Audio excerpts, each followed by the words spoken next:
বিশ্বকর্মা পূজা সম্পর্কে শাস্ত্রীয় ব্যাখ্যা, উৎস এবং প্রতীকী অর্থ বিস্তারিতভাবে তুলে ধরব আজকের বেঙ্গলি স্বাস্থ্য কথায়। আমি আছি আপনার সাথে পুষ্পেন্দু। ভিডিওটি স্কিপ না করে সম্পূর্ণ দেখুন, তাহলে বিশ্বকর্মা পুজোর সম্বন্ধে অনেক তথ্য আজকের ভিডিওর মধ্যে আপনারা জানতে পারবেন।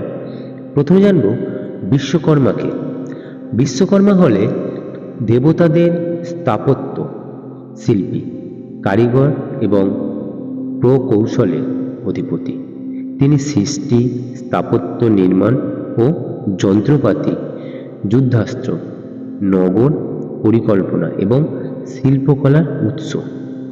হিন্দু শাস্ত্রে তাকে দেবশিল্পী বলা হয়। বিভিন্ন গ্রন্থে তার পরিচয় পাওয়া যায়, যেমন ব্রহ্মা, বিশ্বকর্মা পুরাণ, মহাভারত, বিষ্ণু পুরাণ ইত্যাদিতে তার উল্লেখ আছে। তিনি দেবতাদের সঙ্গে স্বর্গের প্রাসাদ, ইন্দ্রের বজ্র, বিষ্ণুর চক্র, শিবের ত্রিশূল সহ বহু ঐশ্বরিক অস্ত্র ও স্থাপত্য নির্মাণ করেছেন বলে বর্ণনা পাওয়া যায়। এবার জানা যাক বিশ্বকর্মা পূজার শাস্ত্রীয় ভিত্তি কী। বিশ্বকর্মা পূজার মূলত কর্ম, কারিগরি, স্থাপত্য, যন্ত্র, শিল্প এবং কর্মঠতা কাজ করার কর্মক্ষেত্র উৎসর্গের এক ঐশ্বরিক অনুপ্রেরণা। কর্মের মর্যাদা রক্ষা ও দক্ষতা বৃদ্ধি করার জন্য এই পুজো পালন করা হয়। বিশ্বকর্মা পুরাণ অনুযায়ী তিনি ছিলেন প্রকৃতির রূপ নির্মাতা, কর্মযোগের প্রতীক। তার পূজা শ্রমিক, কারিগর, প্রকৌশলী, শিল্পী, ব্যবসায়ী, কর্মস্থলে কাজ করা সবাই অংশগ্রহণ করে। এবারে এই পূজা কবে থেকে শুরু হয়? বিশ্বকর্মা পূজার নির্ধারিত তিথি হল ভাদ্র মাসে 17 তারিখ, অর্থাৎ 16 বা 17 সেপ্টেম্বর নাগাদ পালিত হয়। এটি সাধারণত শ্রমজীবী কারখানা, কর্মস্থান, কর্মশালা এবং নির্মাণ যেখানে করা হয় সেই স্থানে পালন করা হয়। শাস্ত্রীয়ভাবে পুজোর সূচনার সময় নির্ধারিত করা সঠিক হলেও ধারণা করা হয় বৈদিক যুগ থেকেই কর্মের দেবতা হিসেবে তাকে মান্যতা দেওয়া হতো। বিশ্বকর্মা পুরাণে উল্লেখ আছে যে তিনি ব্রহ্মার মানসপুত্র। কিছু গ্রন্থে তাকে সূর্যদেবের বংশধর বলা হয়।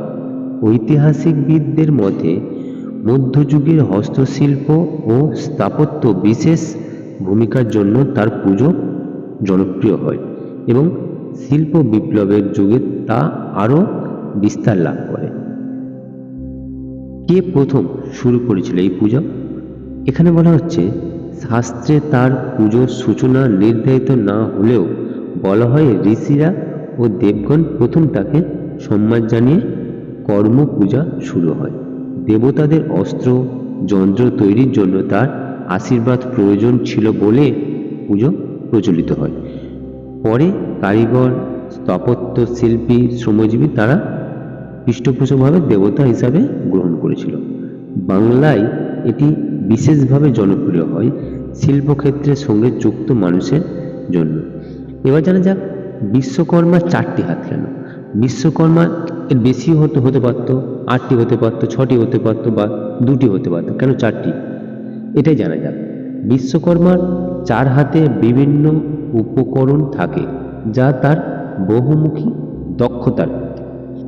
প্রথমত শঙ্খ বা মন্ত্রগ্রন্থ, জ্ঞান ও ব্রহ্মবিদ্যার প্রতীক। 2 চক্র বা ধাতুর যন্ত্র, প্রযুক্তি, শক্তি ও কর্মক্ষমতার প্রতীক।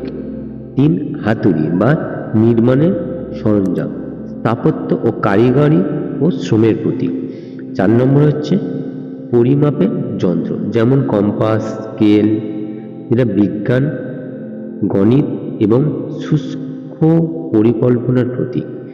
তাই এই 4 হাত তার চারদিকে কর্মক্ষেত্রকে নির্দেশ করে, যেমন জ্ঞান, শক্তি, নির্মাণ এবং পরিকল্পনা।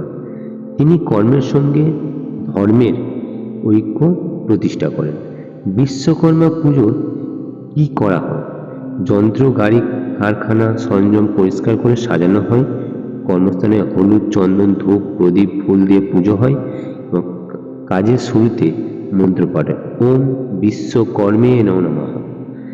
এবার কাজের উন্নতি, দক্ষতার জন্য এই পুজোটি সাধারণত আমরা করে থাকি। এবার জানা যাক বিশ্বকর্মা পুজোর ফল কি।